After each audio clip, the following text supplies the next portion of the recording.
Corte seu papel nas medidas de 25 por 18.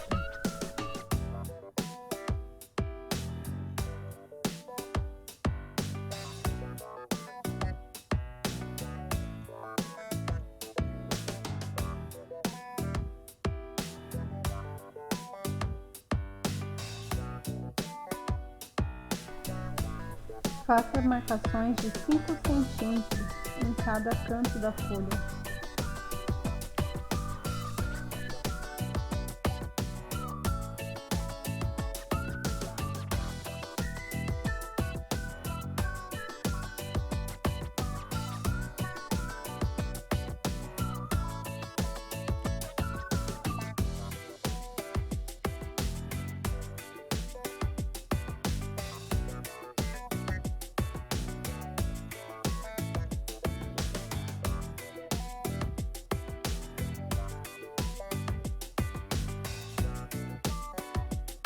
Trace uma reta ligando esses pontos.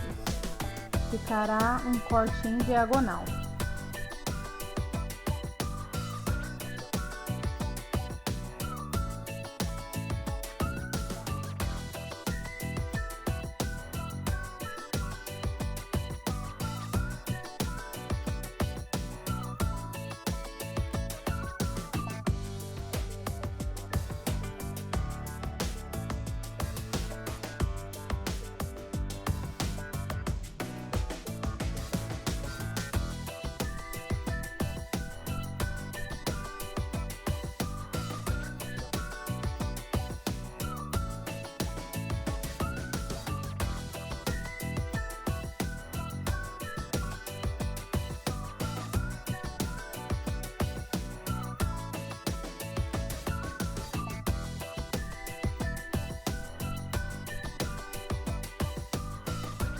Para facilitar, dobre a folha ao meio e finalize os cortes nos outros 2 cantos da folha.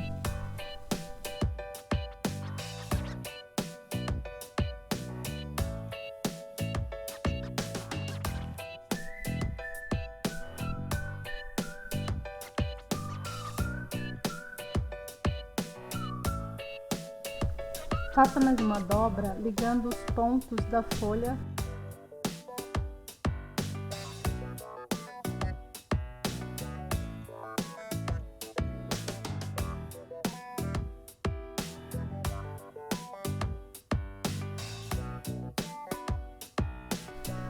Faça uma marcação de 1 centímetro em cima do último vinco.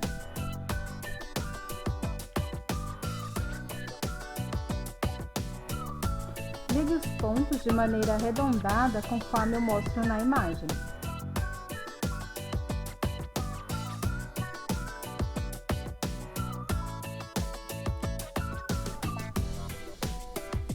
Recorte em cima dessa marcação.